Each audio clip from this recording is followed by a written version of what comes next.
the man behind the hustle and grind. This is pride, courage, determination, and perseverance. Welcome to No Luck's Given. All right, and just like that, we are back live on the No Luck's Given podcast.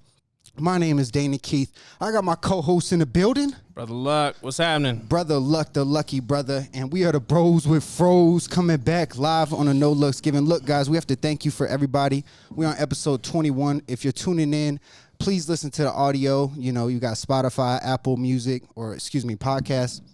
We're on those, as well as the video versions are on YouTube, Chef Brother Luck.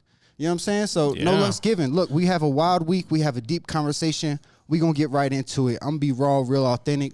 Like, we spit these off the cuff, and these have been always the best episodes when we do this, in my personal opinion.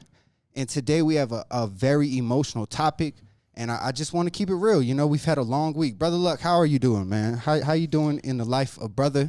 And I know you got a lot going on. I always want to check in with you. How you doing, family? Man, I'm good. You know, I'm doing the best I can. Right. I think that's all we all can do.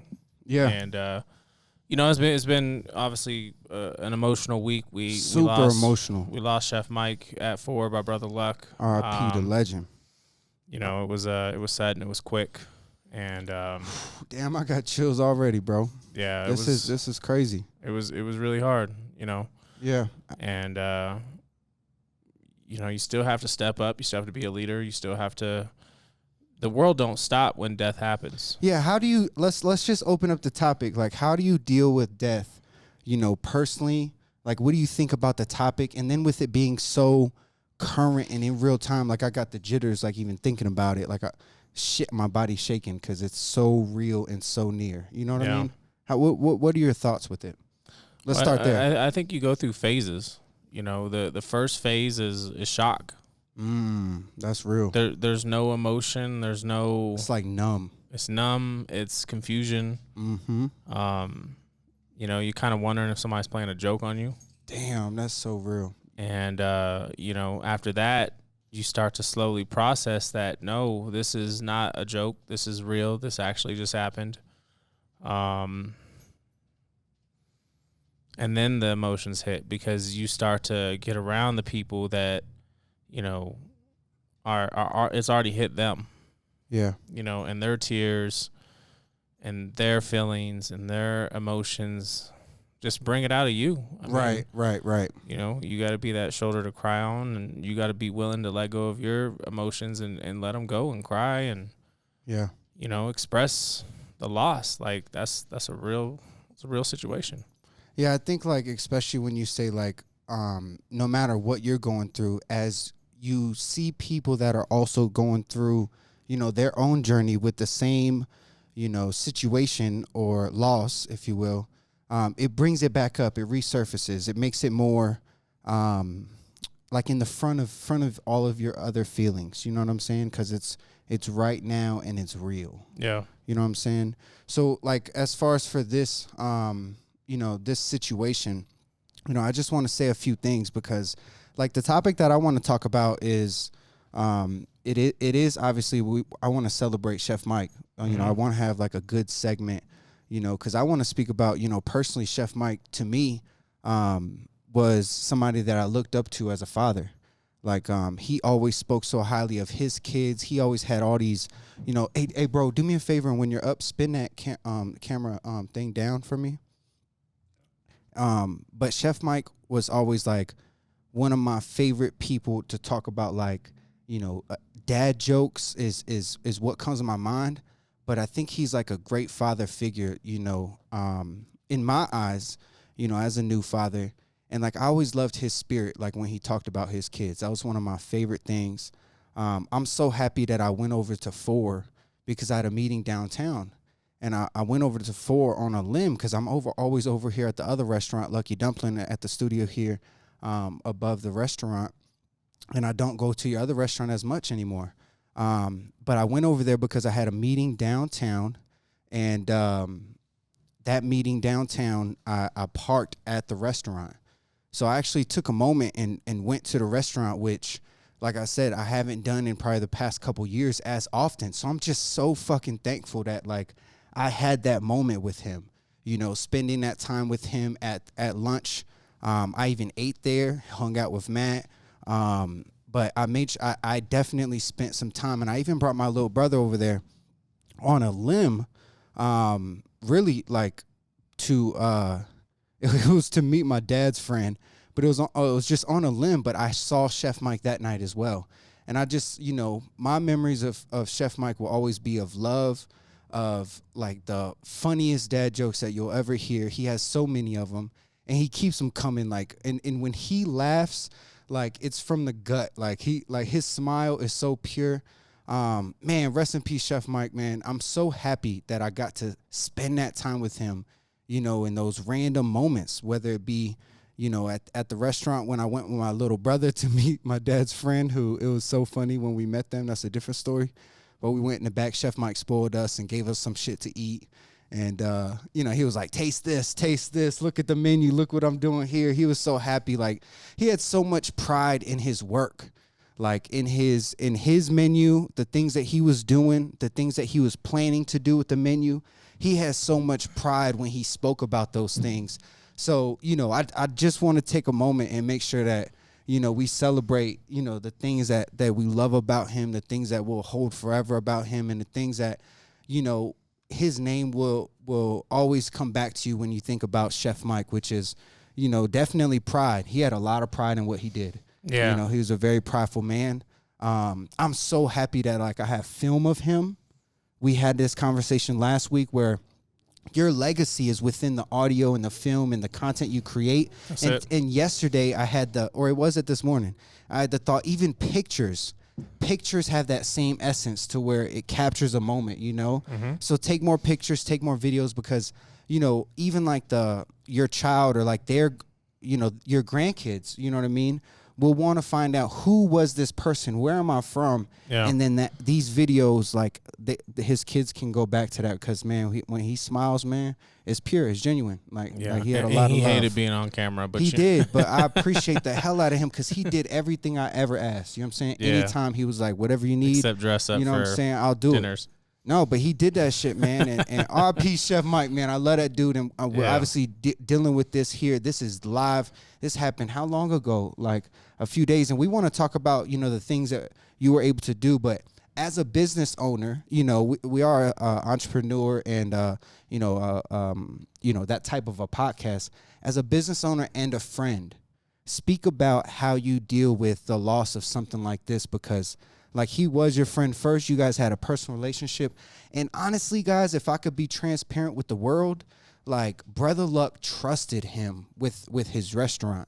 I think that's a different type of relationship that you have. Speak about that, and the way that you'll remember Chef Mike. No, he earned that.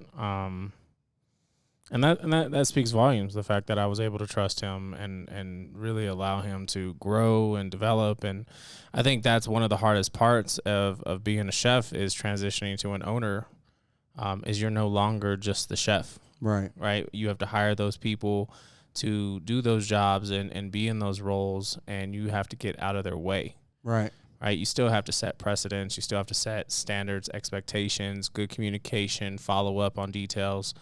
But at the end of the day, like, you need to allow them to perform, right? They're going to fail or they're going to succeed. And, you know, Chef Mike's a perfect example of someone who failed and succeeded. Right. Over and over and over. Right. And, you know, I had the pleasure of eating dinner with my family for about a month ago. Yep. When he first rolled out this last menu. And I was like, you know, Mike, this is probably one of the best menus you've ever put together. Man.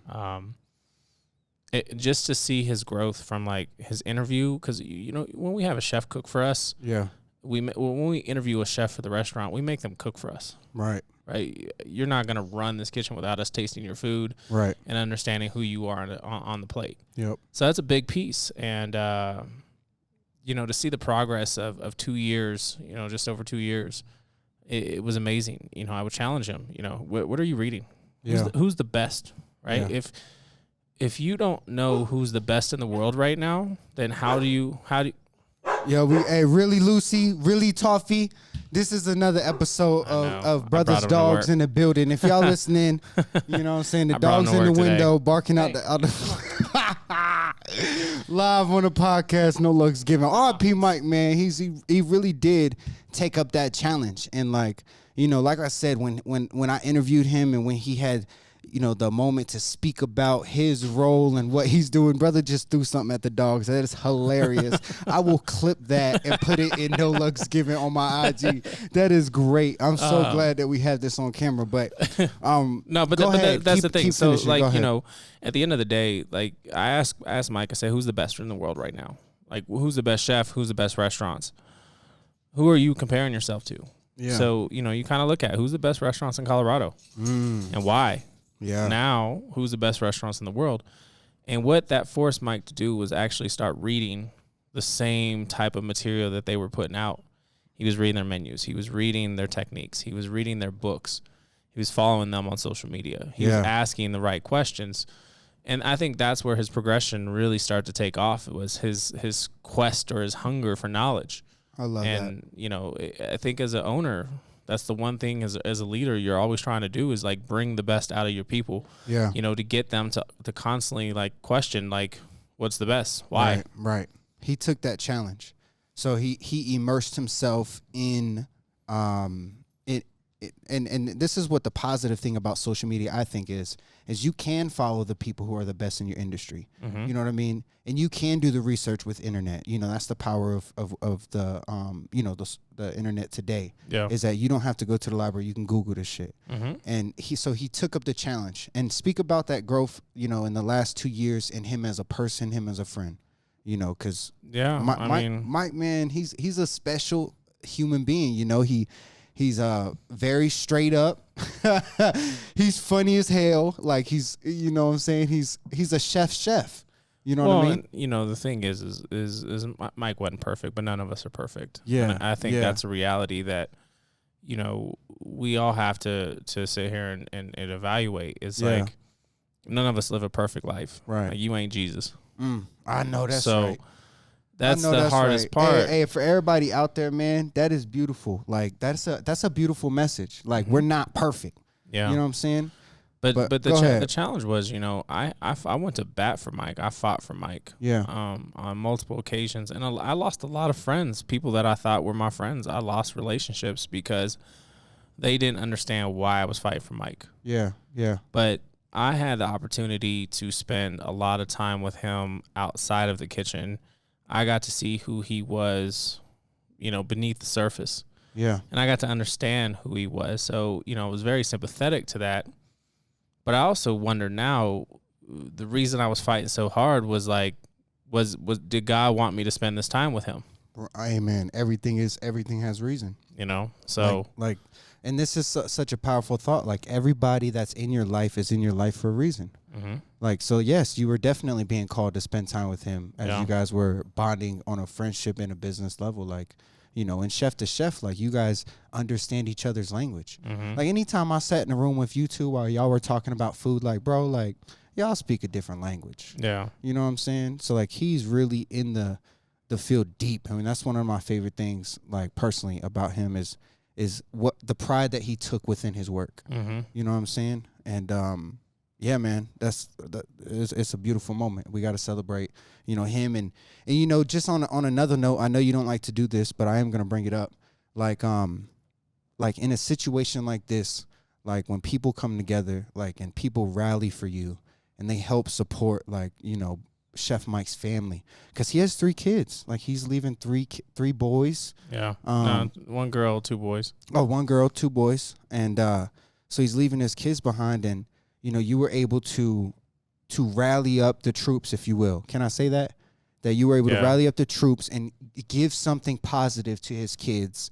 You know, and obviously it's not your responsibility. You know what I'm saying? It's not your fault. You know what I'm saying? And it's not your responsibility to do that. But at the same time, you stepped up and you were able to get some people to come together financially. You know what I'm saying? Whether it be Venmo, whether it be the, what is it called? I can't even GoFundMe. Yeah, the GoFundMe. Like they were able to raise, you know, fill me in because I don't know the numbers. So help us out where we're at right now Yeah. they'll be able to give back. And if you can give back, if you're watching a live, if you want to support and give back to his kids, this is a great way to do so. So let's plug that in for our listeners across the world. You know what I'm saying? RP Chef Mike, we want to make sure we support his kids, 2 boys and 1 girl. Go ahead. Yeah. You know, I think the reality is when my father died when I was 10, there was no plan B. There was nothing set up. There was nothing lined up. You know, my uncle tells me this story all the time that he was 1 day away from getting benefits within his organization. Really? Before he died. What? And they didn't give them to us. So, you know, as my mother raised us as 2 young boys, she didn't have any financial support. She didn't have any help. And we struggled. And when I think about that struggle, I think that's what's so real is that, you know, Chef Mike has a 15-year-old little girl. He's got, you know, 2 boys that are a little bit older, but, you know, they depend on him. Right? Yeah, yeah. And he said they all graduated. Yeah. I love Mike, boy. I just, you know, I think about, like, you know, the morning we did an interview last week. Yeah. And I don't know what I wanted to say. I just said whatever I said, but it was a tough interview, man. It was after that interview I made a decision that, you know what, like, I've had life insurance since I was 18 years old. Yeah. And Tina's had life insurance since she was 18 years old. Right. And I just assume everybody thinks like that because I've seen it firsthand how much it sucks. Right. So when we realized that there was no plan B put in place for Chef Mike, he didn't have anything lined up. I don't know, it hit me pretty hard. Like, yeah. I felt like I missed an opportunity, right? Yeah, as a business owner. As a business owner, yeah. As a friend, you know, I didn't push harder for him to protect himself. Yeah. To take care of his family. Right. And it's not like it's a big expense. You're talking $20-$30 a month. Like, right. You know. Damn, I'm gonna go get life insurance, y'all. Go get life insurance, being real. Please. I'm being real. I'm gonna go do it. Jump jack tax. And do it. The younger you are, the better. Yeah. Lock it in. I mean, like I said, I've had one policy. I have multiple policies, but yeah, I had one locked in when I was 18. Mm-hmm. You know, just to cover the basics. Right. Yo, if y'all live, if y'all got questions, y'all got feedback, like we want to make sure that we also engage with y'all. Mm-hmm. Like we want to know about. I don't know what's going on with this Instagram. Yeah, I don't know what Chef Bud Luck got going on with his IG, but my joint is popping with the Facebook. My people are popping, so I appreciate the love. Chico, what's up, family? I just want to make sure that we have this moment because it is a big message to have life insurance. No, you have to. You know, you have to think about if something happens today, what do you have lined up for your kids, for your spouse, for your businesses? Like what happens to them? Where's the direction? Because you don't have the voice no more. You're gone. Right. You're gone. Right. They're all that ambition, all those dreams. Damn, you talking to me, bro? Stop. You gonna make me cry. Like you had the world at your feet and your fingertips, and if you gone, man, when you're gone, you're gone. Like dreams, game over. Man, that's so powerful. That thought, like, you know, the graveyard has all the dreams. Yeah. You know, God, I don't. All right. That hit me deep because you're right. You know, all that ambition. You know, if you're not here, your family doesn't just assume that responsibility. Like they don't finish your dreams. Yeah, but they're taking on your problems. They're taking on your expenses. They're taking on your responsibilities. Right. So I think that's something that's so important for people to just get figured out, get taken care of. You know, reach out to any insurance agency and lock down these policies. I mean, they're not expensive, but it's one of those things that the younger you do it, before you get sick, before you start to deal with, you know, deadly diseases or you start to deal with, this is the time to really start to focus on that. So I think my Instagram finally went live. Hey, Chef Bro's Instagram. So, if y'all following IG, we should have unplugged and plugged it into my Facebook so all my people could get clear audio. But look, man, I just want to talk about this because, you know, the topic is so close to everybody. Like, and you know, our time is limited here, you know, and then we have that conversation like, you know, how am I spending my time? You know, is this worth it? Like, am I doing the right things? Like, So I want to speak on two topics, and I'm kind of going left and right here. But the first topic is enjoying and being present with the people who are here. And when you're with people, you know what I mean? And even when you're by yourself, be present within yourself. I think there's some strong and powerful message, like, because like I said, man, when I heard that news, I was numb. I went through the stages. I was super numb. And then I realized how close, death is to anybody. To all of us. To be fair, like, I don't really have strong relationships with a lot of my family, but like, the close ones, they're still here, to be fair. So I haven't dealt with it the way that you could say that, you have it, with your father. You know what I'm saying? But speak about like spending time like with people and being present. What do you think about that, especially right now and reflecting through your last week or so? Like how are you thinking about it, approaching it, and wanting to get better? You know what I mean? If that's fair. Yeah. What you think? The world's not going to stop. I think that's the greatest lesson that you'll learn from experiencing death to someone close to you, whether it's family or friends. Like, the world will not stop for you. Right. Right. So no matter where you're at, your grief, no matter where you're at in your emotions, the world's not going to stop. Damn, it's going to continue. That's such a real ass thing to say. They're going to move on. Things are going to happen, and you have to really accept that part of it, and you have to make the decision to move with the world, right? Yeah. To hide in the house doesn't do anyone any good. Yeah, somebody needs to hear this. And that was a tough part for me, because when we found out on Thursday morning that he passed away, I didn't want to leave the house. I was ready to close the restaurants all weekend. Right.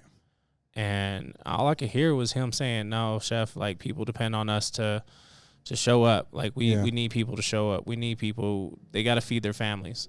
And it made me kind of realize, as I was sitting there processing, that a lot of our staff might not have been close with him, right? Some of the lucky staff definitely weren't close with him because it was a completely different restaurant. Yeah.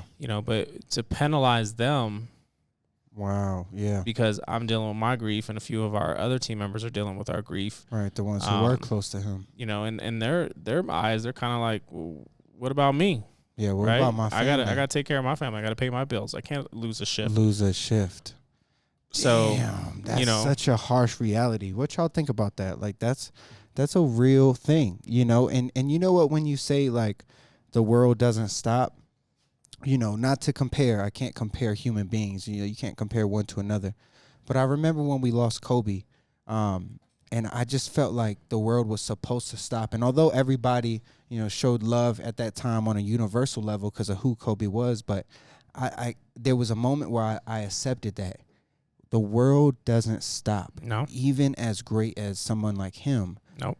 And as I was driving that day, I remember I was thinking to myself, everybody that's moving have no clue what I'm thinking about. You know what I mean? Or anyone is going through, for that damn matter. Yeah. You know what I'm saying? So, well, when you go through it, man, you're gonna have some holes in your heart. Yeah. And you're gonna have to learn to live with those holes. Right. Because they're never gonna get filled up. Right. And I love that what you said, that you can't stay in the house. Like, it's not going to help, and it's not going to help nobody. No, it's not going to help anybody. Take your time, but you can't hide. You know what I'm saying? You can't hide from the world, if you know what I'm saying. Because here's the other side of it too. Like, if you try to just, when you disconnect, they're going to come after you. Right? Through your social media, through your phone. They're going to knock on your door. They're going to bring you condolence things. They're going to send flowers. Like, they're going to make you live with it. You know what I'm saying? They're going to force you to live with it. And, and it's just humanity's way of expressing condolences. But, it's just, it's going to be a constant reminder. So at some point, you just have to accept that is forever. Right. It is something that has happened. Mm-hmm. And as much as you don't want it to be, and as much as it hurts, you've got to keep moving forward. So, that was kind of the decision. It was Friday, and Friday was tough. Yeah. I worked the kitchen all night long with the crew. Right. So just so people know, Thursday, you did shut down for that day. We shut down that night. You did shut for that night, and then you reopened the following day. Yeah. And then, you go ahead. And that's where you're at in the story. And we cooked, and we served, and we were busy. And, you know, we made people smile, and we made each other smile. Right. Like, I can just imagine, like, and I remember there was a post online just saying, like, you know, that the people coming in were sharing a little bit of extra love. Yeah. Because they knew. Absolutely. They knew that we were dealing with. Well, and you know, that's the beauty of platforms. I mean, we're so blessed to have these platforms to talk on a podcast, to record film, and put on YouTube, to be on Instagram, to be on Facebook, Spotify and Apple, no less given. You know, shameless plugs. Shameless plugs. Sorry, But y'all. you know, the reality is we're blessed to have these platforms because we can bring awareness. And here's my thing: like, I'll do all the cooking videos and you know, get to talk about, you know, Brother Luck and the lifestyle. But at the end of the day, it's not about me. Like, my platform's always going to be to help somebody else to be about something bigger. And I think that's exactly what it was. You know, right now, to date, and, you know, 2.5, 3 days since we started all this, we've raised just under $23,000 for his family. For his family. Amen. You know, and here's the thing. Like, he was military, so, you know, I'm sure there's going to be the basics provided because of his we got to celebrate service. that more. I feel like I didn't celebrate that enough. Congratulations, man, to be able to pass that on to his family. You know what I mean? And like I said, you stepped up, man. And I know we've talked about this off air. And from man to man, I want to say thank you for what you've done for his kids. You know what I mean? So to be able to help them, you know, it's not going to fix it. You know what I'm saying? It doesn't, money doesn't fix it. You know what I'm saying? But it sure as hell helps in a situation to maneuver through your family, like organizations, and figuring things out. And even think, man, I mean, even if that's rent for the next year. Yeah, so go ahead and plug it. If people want to, if you're listening here and you want to, you know, make sure that you give to his family, it's going directly to his family. Yeah. This is where you donate. Go ahead, plug it. Make sure we do this. Check out my Venmo, Brother-Luck. If you go to my Instagram at Chef Brother Luck, all those icons are right on there to make sure you send it to the right person. Yep. We also have a GoFundMe on my Facebook page, on the 4 by Brother Luck, the Lucky Dumpling, and Brother Luck Facebook page. Yeah, Brother Luck, real name Brother Luck. Yeah. Make sure y'all get there. Look, man. Ain't many of those. Yeah. But you know, at the end of the day, like, just to be able to do that for his family, just to give them some, because you got to think, like, they got to relocate these kids from Colorado to probably Florida. Yeah. They got to get them situated. They got to get enrolled in school. You know, plus you're dealing with services and all those other pieces. Like, it's a lot of things, and U-Haul's expensive, packing's expensive, moving's expensive, leases are expensive. Right. So fulfilling previous obligations, like, they're expensive. Closing out bills, closing out things, like, you know. And it's tough to be in a situation with such grief and, you know, emotions, and then to be facing a financial situation is not what you want. So, like, for us to be able to step up and help, go ahead, plug that Venmo one more time for us. Yeah, you can hit it up, Chef-Brother Luck. And Chef-Brother Luck. Just put on there, it's for Chef Mike's family, and all those dollars are going straight to them. I'm excited to write that check once it's all said and done, because my goal was to get it up to about 30,000. And right now we're sitting around 23. So I love that we have a goal to make sure that we can have a call to action. Like, because like, please help. His family only asked for 5. Yeah. You know, and like we wanna show their family, like, the power of abundance and love and support and the energy that the community has for, you know, not only your business, but the family within it. You know what I'm saying? Well, I think that's the message. If there's anything I've really started to understand and learn as I've gotten older, especially as I'm writing this book, is in my worst times is when God shows up the most. Ooh, that's heat. Yeah. And God, I think that's heat. That's going to be so powerful, because, you know, it's going to help them out. In my worst times, God shows up the most. Mm-hmm.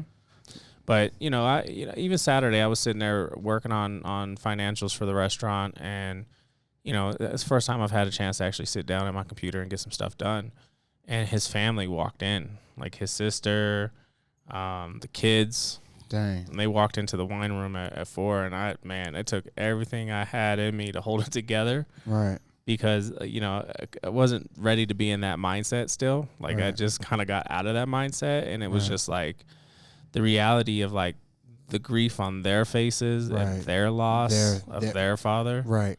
of their brother. Like that was hard, but they were so thankful. I can't even begin to express their gratitude for what everyone's done, what That's everyone's beautiful. donated. I love that message.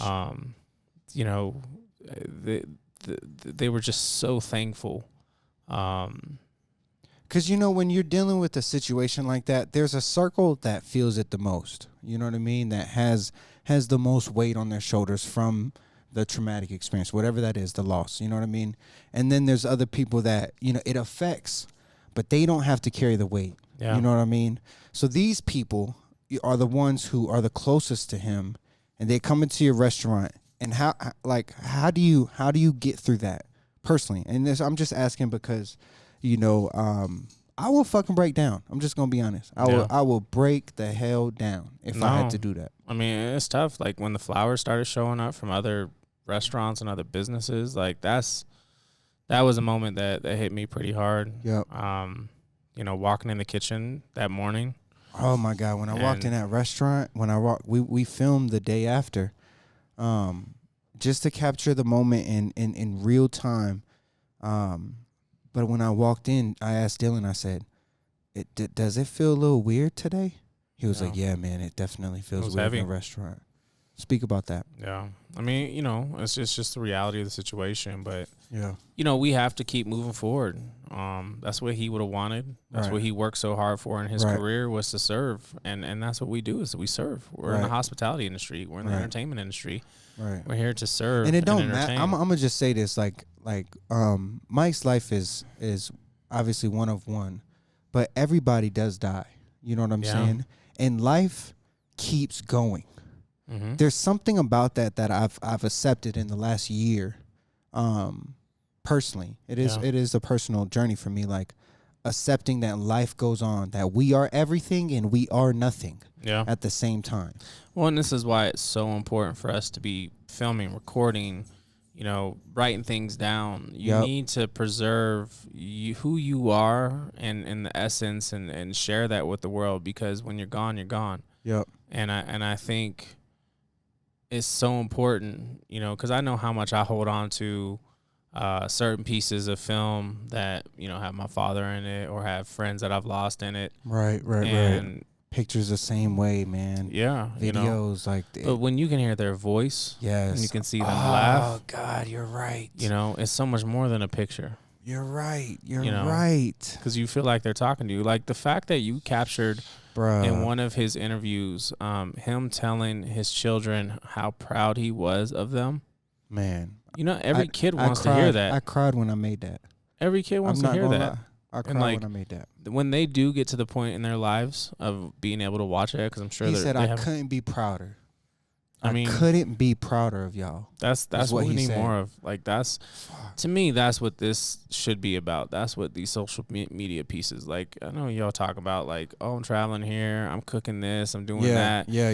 No, that don't matter. Yeah, it don't matter. It's leaving that footprint. And I love what you said, because as a owner of a video production company, like to hear that right there just hit a click for me, like a connection. That you can't go back in time in a picture the way that you can on video. No. If you can't hear their voice like you can on video. Mm-hmm. You can't remember exactly what you were thinking when you were there, when you see that film. Yeah. How you can on video. You know what I'm saying? So like what you're saying is that, you know, we should use our social media platforms to document the journey and not only celebrate, because I think what you're saying is celebrate, hey, I'm here. More like, hey, like, and this is something that personally, I'm just going to be fair with y'all, like that I've noticed on my journey with social media, is that pictures with people engage so much better. And there the dogs go again. The dogs are in the building. Just for y'all know, really Lucy. Yo, Maurice, what's up, family? George in the building. I love y'all. We popping on my Facebook. Bro, I might be a celebrity. You are, man. I might be more famous than bro. I've been telling you this forever.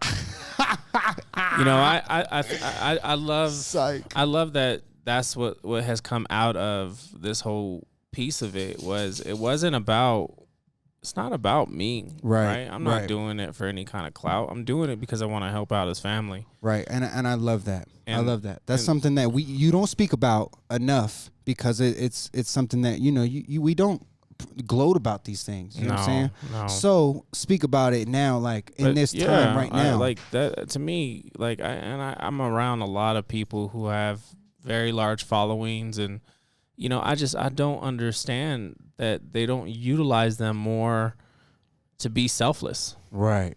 You're promoting you and your brand, and you're trying to make money for you, but like in reality, even like we were talking about this cooking festival we're getting ready to go to probably in October. Yeah. And what kind of popped in my head on that was like, wouldn't it be cool if instead of trying to get some of the other chefs in the house that, we're going to be cooking there, what if we actually invited a couple chefs nobody knows about to come be our assistants? Yeah.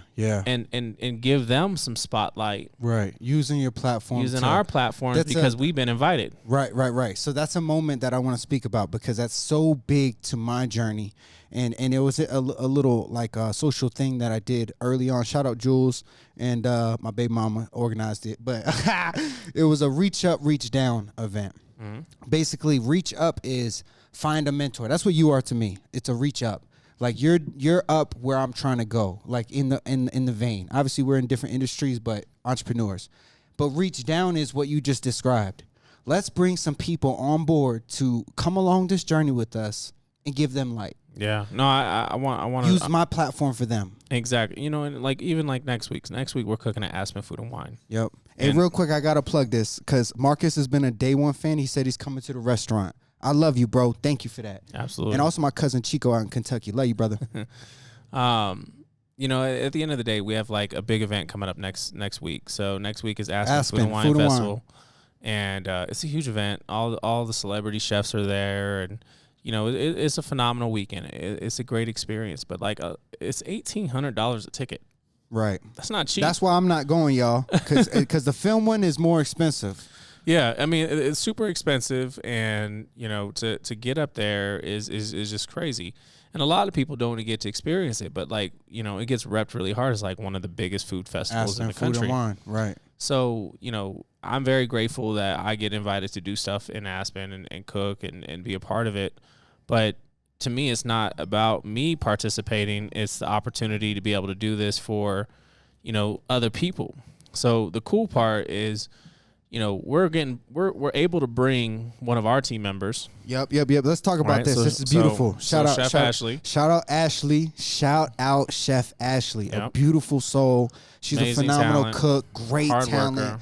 Hard worker, and go ahead. And this is the part of the story because she's getting to experience Aspen Food and Wine. She's a young chef. She's a young chef. Yep. And this is an opportunity for her to actually go elbow to elbow with people she's idolized or looked up to for a long time on television and reading books. I guarantee she's got some of their books. Yep. I mean, she texted me earlier and then came up here and talked with us, and she's like, Martha Stewart's gonna be there. And Joe Flam, I've never met Joe Flam. Yeah. And like, it's different for me because I've been privy to a lot of these events, and I've met a lot of these people and have relationships with some of these people. Yeah. But it's cool that we get to bring her. So like, not only are we getting to bring her to participate and help, but like, I told her, I'm like, we're gonna cover your gas to get up there. We're going to put you up in your own place, so you're going to have like your own little condo in Snowmass, which now she's bringing her husband, which is beautiful. Is beautiful, right? You're going to get to spend some time with your husband on like a little mini vacation. Right. And be able to share that experience. I think that's something that is important. I'm not going to lie. I missed that opportunity early on was to share those experiences, you know what I'm saying, of, traveling, working, like, and even like for yourself, obviously you've been privy, like you said, to a lot of, high profile celebrities, but you can remember when you were in that boat, like, I remember, like, hey, like, oh my God, this first person, time I met Marcus Samuelson. Yeah. This person is going to be here. Like, so she is giddy, in terms of like how excited, because this is Aspen Food and Wine. Like, this ain't no Joe Schmo event. No. You know what I'm saying? But then I look even further beyond that, because it's like, I get hit up by another chef in Aspen who was on Top Chef, and he's like, yo, I need some help. Yeah. Who you got? And my staff is obviously booked up right now, and I've already taken Chef Ashley. So we extend the invitation to somebody within the community who's Yeah. going to represent us well. So Nora is actually going up. Shout out Nora. So, yeah. I love Nora. So Chef One of my Nora, favorite human beings. She's amazing. She worked for us for 2 years. That's amazing. I think she's one of the most Did you reach out talented. to her? Yeah. How did that happen? Well, he hit me up and he was like, "Hey, I need some help. I need help for 4 days. They're gonna help me put together this private, American Express party, which is a huge event." Yeah. And I thought about who do I have in my phone. And Rolodex. Who's gonna show up and who's gonna deliver, but who's also gonna appreciate it. Yep. And Nora's the one that I called. So I love it. yeah, I love Nora. they're gonna bring her up to Aspen, and she's gonna get to experience Aspen. So that's beautiful. That's what that's it's about. The reach down that I'm so proud of. Yeah, that's beautiful. We have to create opportunities for other people. Yeah. Beyond ourselves, Right. whether that's on your social media or that's at the events you get invited to. Yeah. Show the love and give somebody else some chances. Yep. Don't take them all for yourself. Just your circle. It's not about you. It's not about you. I love that. What I'm going to take away from that is your circle. Whoever your circle is, that's who you can help and reach down and. But even your community. Yes. Your circle is your community, right? Yeah, keep going. It's so much bigger than just that's dope. Your 12, right? We always talk about your 12. Who's your small 12? Who's your 12? But like at the end of the day, it's your community. Like who are you bringing along? Like I got a lot of chefs of color that need some representation, that need some opportunity to finally be on a platform, and that's why I think Charlotte is a great opportunity to do that because. I got chefs in my Instagram who are hitting me up like, "Yo, man, I just want a shot." Yeah. Let me know. And honestly, like I'm gonna hit them up and be like, "Yo, here we are. Here's what's going on. Yep. If you can get to Charlotte, man, I will get you in, and you will be on our booth with us. Plus, we're gonna do some stuff at the house." Right. That's dope. It's an opportunity. I love that we bring it back and in your own personal couple events that you have going on, you're doing the same thing. You know what I'm saying? It's always, especially like the Charlotte one, but I think Aspen is a bigger example. Absolutely. Because of what it means to these people for them on their own journey. Yeah. You know what I'm saying? Because I'm not in the culinary world. Like I go to like James Beard House. Like I don't have no respect for like the legacy and prestigiousness of this culinary building, this organization. These people do. You feel me? And for you to be able to reach down and help them out, and even think about when we cooked at James Beard House and you went with us to New York. Yeah. Think about the people who Chris brought along. Right. Yeah. He brought some very young, talented brothers. Oh yeah. Who that will be a memory for a lifetime for them because they got to work with all these different chefs of color. Yeah. And who look like them, who came from similar backgrounds that they did. And hopefully that inspires them to want to chase that dream. Yo, that was the first Juneteenth Black celebration in a James Beard House. It's huge. That kitchen. Do y'all understand what that was? Mm-hmm. Like that is huge. Like James Beard is like the Oscars of the damn culinary world. Like it's very high, top shelf, if you will. And that does say a lot about Chris Scott, as well as, the type of entrepreneurs and chefs that you guys are. Mm-hmm. And Chris Scott's one of my personal favorites. Like, personally on my own journey with you, the people that I've met, Chris Scott is like the best. Yeah. Like in my eyes of, I think of who I like to be, like, you know what I'm saying? Who I want to look up to and strive to be like. You know what I'm saying? Well, and I think that's one of the biggest parts of what I've learned working with Chris is Chris taught me the difference between being an activist and being a mentor. Right? Speak about that. What's the difference between? You can speak about the culture. You can speak about what the culture needs and how we're gonna help the people. But at the end of the day, you've got to be involved and you've got to create opportunities for them. Don't just speak on it. Do something about it. Yeah. Yeah. And he is one of those people who does it continuously, with no reward. He's just extremely humble, but it's what we need, and it's what I love about working with him. So yeah, people that walk it. You know what I'm saying? And there's a lot to say about the mindset, because I remember, specifically speaking about Chris Scott and the people that he brought to this event, this, legendary building, and for them to have an opportunity to cook.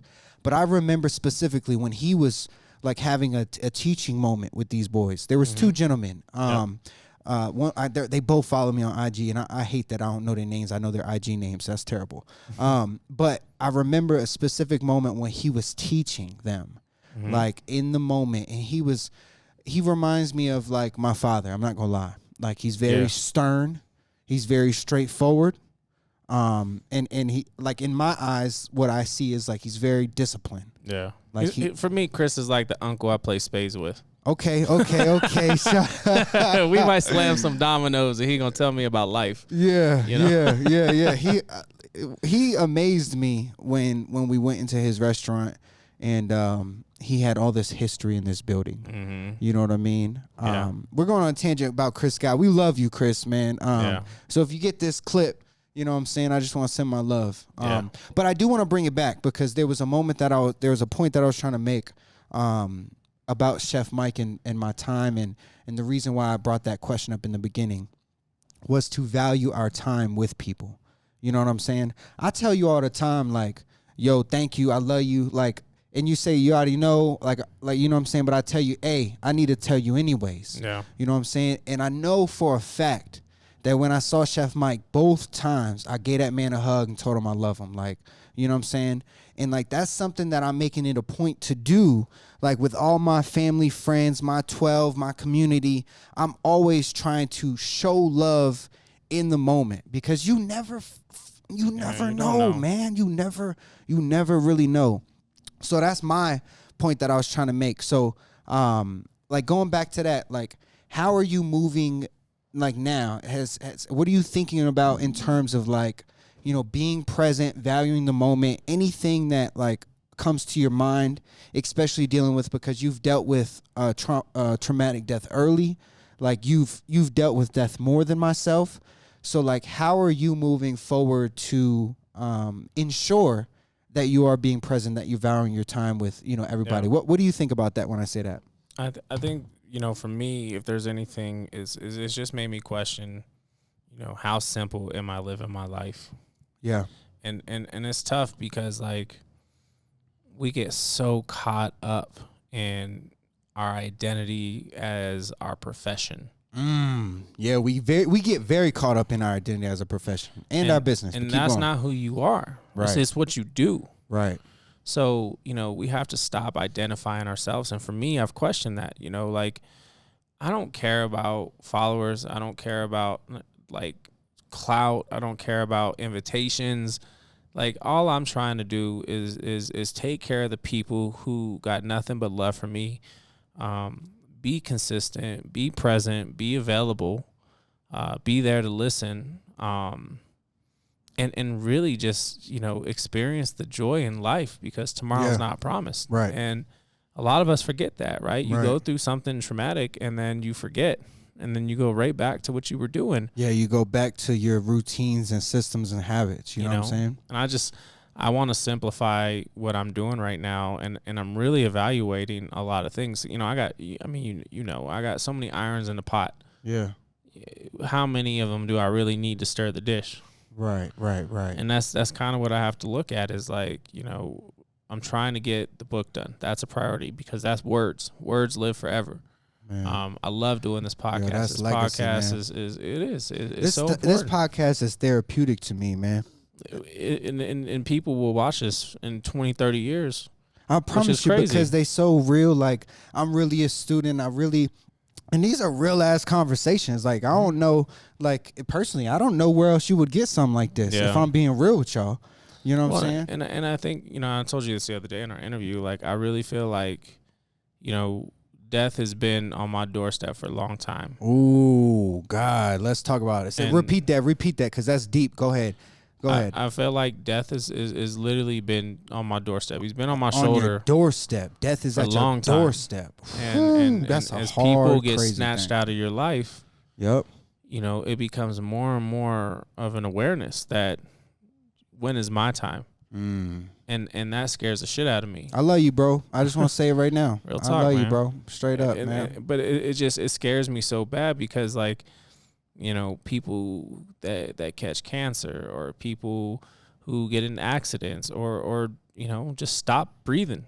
Like, things happen, and you know, People, I shouldn't say that. Let me stop. It is no looks given, but I do have to have a filter sometimes. No, because I'm about to say something bad, and I don't want it to be a joke, and then look back at it like, oh, but I shouldn't have said things that. happen. You know, people commit suicide. People OD. Yeah, The real things happen, and you know, the reality is you always have to question when's your time, and I think that's one of my biggest reasons of wanting to record as much as we do. Right. Is because I just want what I had to say on this planet during my one run. Yeah. I hope I got it out, and I hope y'all heard it, and I hope you ran with it. I mean, think about it. Like, thank you, Marcus. Think about when you listen to an album, right? And we're both hip hop heads. Yeah. When you listen to an album by Pac or Nipsey, or even Pop Smoke right now, right? When you listen to these albums, you feel it more because they're gone. Right. I cry every time on. It's the same thing with what we're doing on this podcast or the videos that we film, like the things that are on YouTube. Like, people are gonna go back and watch that, right? Because Biggie said it best: you're nobody till somebody kills you, or till you gone. That's so sad, you know. It's reality. It's a sad thing, but there's truth within it. You know what I'm saying?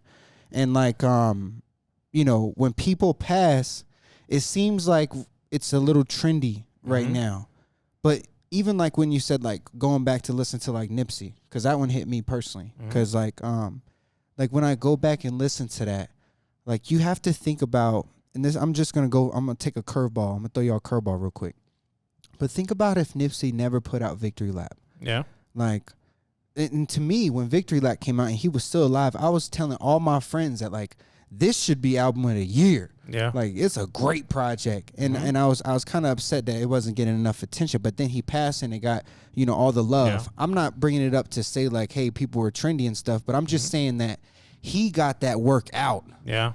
Before he passed. Which is so that his legacy can live. And I almost cried because that means so much to me. And think about it this way too, man, because what we do every week here is you and I are both building our own Victory Lap, right? This is an album. Damn, no luck's given, y'all. Right? I love that. That's 21 songs that somebody's going to listen to at some point. Yeah. So I think it's so important to capture moments, but at the same time, it's why I'm pushing so hard to get a book out. It's why I'm pushing so hard to record this, because I just want y'all to know, stop what you're doing. Right. Show love to the people who actually love you, who care about you, who are in your lives. I love y'all motherfuckers. and really enjoy today. Like, stop getting caught up in the nonsense of the what ifs you have to live today. You cannot worry about the things you can't control. Right. Like, you have no control over it. So why are you worried about it? Right. Enjoy today, control today, live today. Because tomorrow is not promised, and it's going to be a constant reminder until it's your time. Man, this is something I want to talk about because I know we've talked about in the past, but especially when you speak about death, like, it's a very relevant topic, which is like real fear. Like I'm not scared of death. I'm scared of the pain it's going to cause people who love me. I'm glad you said that. Let's talk about it. Like you don't fear death. Like, how did you come to that? Talk me through it, and then let's speak on your second half. Because it's guaranteed. You gonna die. I love that. Why are you scared of it if it's gonna happen? Yeah.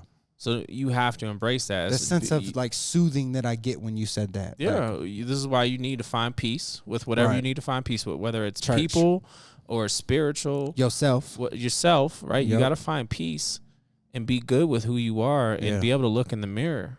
Yeah, allow yourself the grace. That's what I always say. Yeah, and you know, here's the thing. Like, a lot of people write the end of the story before they actually read the chapter, right? Yeah, that's a gem. And most people, and this is what I always find interesting, especially when something tragic happens, they reach out to you.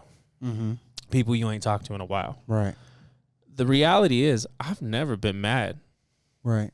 I'm good. I don't have time, let alone the energy to put into being mad or resentful or shutting you out of my life. Right. Like, it works two ways. I'm not there. Right. I'm good. Like, I don't have the energy to be negative. Right. I want to enjoy today. I want to be happy today. I want to be around people who actually want to be around me today. If you don't want to be around me, don't be around me. Right. I'm cool with it. It ain't like I still got to live my 24 hours. Right. So, you know, I think that's something that's so important is like, stop focusing on what other people think. Stop writing chapters about how you feel about situations, and just play them out, man. Make that phone call. Yeah. You know, they gonna answer or they not. And if they don't answer, you know what? At least you tried. Yeah. I can always say in most situations, it wasn't me who broke that string. Yeah. You know, I'm still holding the string that broke. Right. You know? Because I think there's like 3 pieces real quick. I'm going to go on a rampage, but like make that call. You know what I'm saying? Mm-hmm. Make that call. The second thing I want to say is that the person that you think is thinking about that probably isn't even thinking about it. Mm-hmm. That's the second thing. And then the third thing that I think what you're saying is that like most people assume the rest of the chapter before it's written. Yeah. You know what I'm saying? How many people go through something like that where they just already assume before it's written, like that chapter is written. Don't write the end. So don't write the end. That's such a powerful message, and I'm glad Let you it play said. out. I love You know, that you said that. I had a young cook, not a young cook, but I had a former cook reach out to me yesterday who's like, yo, I just want to get some coffee. I just need to get some shit off my chest. Yeah. And that's cool. Absolutely. But like, I'm good. Like, Yeah. if you need to have that conversation, I'm totally down to have the conversation. But on my side, Yeah. there's no love lost. Yeah, I'm good. Like, we good. You fine. I hope you living your best life. Right. And I I'm hope out here nothing but good for you. I'm out here trying to do me. There's room for everybody. All right. I do want to make sure that we do this because never burn a bridge. You just put caution tape up. What you think about that? No, I mean, seriously, that's a great way, you know, because some people just want to put, you know, gasoline on the bridge and just let that thing blow that up. Motherfucker burn. You know, burn. I'm one of those where, you know, I'm gonna ignore the bridge and I'm probably just gonna hike down the hill and cross the creek and hike back up the hill and go the hard way. Damn, run that back. Hold on. I might have missed it. Run that back. What you going to do? Well, I mean, you know, the whole point of a bridge is to cross an obstacle that's uncrossable. Right. I'm one of those, like, I'm not going to burn the bridge. I'm just going to go the long way. Yeah. I'm going to go down the hill. Yeah. I'm going to cross through the water. I'm going to wade in the water. Yeah. And I'm going to hike my way right back up to the top. And you know what? Like, I got to cross. Yo, Nick, were you up here when we were talking about Ashley? I just want to do this because this is her husband.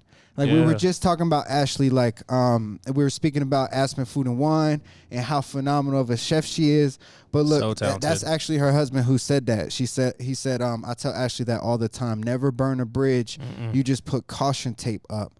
But no, it's so real, you know, and it's so important to have good people in your lives, whether it's your spouse or it's the people in your church or your community or your family. Right. Like, you need good people to keep you on the straight path. Right. You know, they're not going to let you get lost and get caught up in the nonsense of, you know, chasing some fake dream or trying to be somebody you're not. Right. Don't stop impersonating. Stop measuring yourself. They're going to keep it real with you. That's what I love about, you know, my journey is always about raw, real, and authentic. You know what I'm saying? I am not trying to, you know, put out no facade that I'm where I am or that I'm not where I really am. You feel me? More money, more problems. What I'm saying? But I always want to do this. We're getting to the end of the podcast. I always like to leave our listeners with something every damn week. Like, you know, whether it be like a tip or advice, just something to take on. And I think like, I don't know if it was last week or the week prior, I think that these really hit home because for me, I'm trying to ask more questions now. That's when I have to put a compilation where we do like all of our tips because like they're golden. But for this week, I want to, you know, come back to Chef Mike, RP Chef Mike. I want to make this a celebration of Chef Mike. What do you have tip advice for somebody dealing with death in their family, a close death? Obviously, brother, you're dealing with it now. You're in the mix of it. You know, I don't want to put you on the spot with Chef Mike personally, but you've been through it with your father. You've been through death in your life way more than myself. So my question to you for this week's episode of No Looks Given is, what tip or advice do you have for somebody who is dealing with this, you know, in their life to help them? What would you say to that person? I think when you're dealing with grief, you have to realize that numbing yourself is not a permanent solution. Right. And we find ways to numb ourselves through all kinds of things, right? It could be extra hours at work. It could be drugs. It could be alcohol. It could be anger. It could be, shutting yourself down and locking yourself away, right? Yep. Isolation. Yep. You have to realize that there are so many tools out there that you can utilize to avoid finding the vices that become the things that numb you. Because when you become numb, you don't feel anything, and you don't feel anything for a while. Yeah. And that turns into years. Wow. And that turns into addictions. And that's Wow. one of those pieces that I think is so important, is don't get lost in the numbness, right? You need to embrace the grief. You need to embrace the real feelings. Yeah. But you also have to find the joy, right? This person lived a great life, hopefully. But you can always go back and think of something that they did that made you laugh. Something that was great about them, right? Or made you smile. Right. Or made you cry. I love it. And if it's on video, it's even better. But it's one of my favorite things is that, even with the passing of Chef Mike, man, I went back and we talked about stuff that made us laugh about the man. Right. Because he was super goofy. Celebrated him. One of our servers actually used to come in, and she's younger. She would make TikToks. Oh, yes. And I know exactly. He's in a couple of the TikToks. And what's hilarious is that he would always encourage that. He played with it. I'm so out of glad character. that you said it. I'm going to her TikTok and I'm going to find those videos. I watched him the other night, man. I cried, I laughed. But that made me feel so comforted because you know what? He lived. He lived a damn good life. And it wasn't just me who got to experience that. That was a perfect example of somebody else who did too. Yo, that is a beautiful tip, man. I'm gonna follow that with my version. I don't know exactly, but I'm just gonna tell you how I've dealt with Mike in the past few days. First off, I did cry. I just let it out because it's okay to cry. So that's my tip: is fucking cry. Yeah. Second thing I want to say is I'm gonna follow up with what you ended with, which is celebrate their life. I think what I did, and when you made that phone call to me, and I had to go to his footage, and I watched his whole interview again. And when he talked about his kids, I did cry. I'm not gonna lie, but when I put that video out, all I could think about was how funny he was.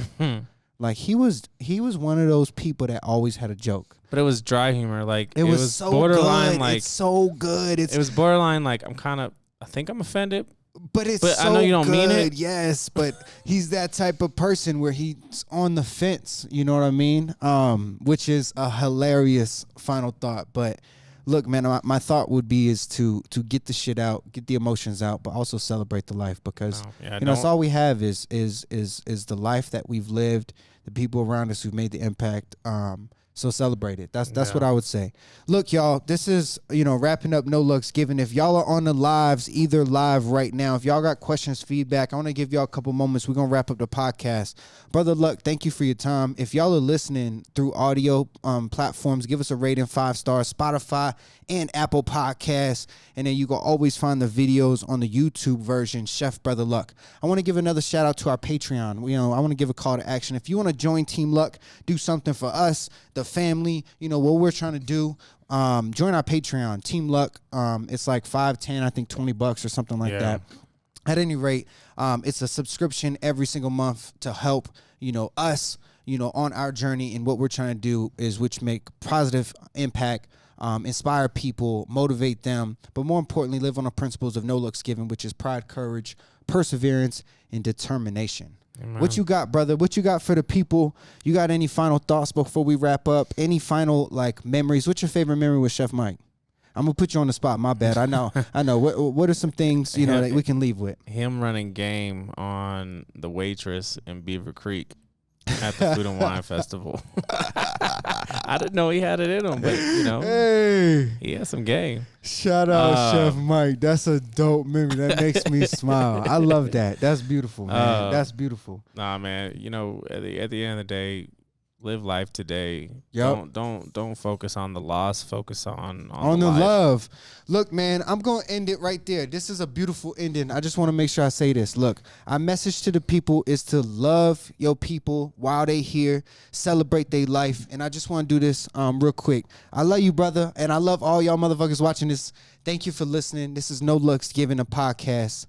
I'm out. Dana Keith. You can find me official Dana Keith on IG. I just hit 1,000 subscribers. Shout out all my peoples. And then I also want to make sure y'all follow Chef Brother Luck. Where can they find you at? Chef Brother Luck across the board. Yep. Or Lucy, you want to tell them? Hey, and then I want to make sure that I give a shout out to Lucy wherever they are.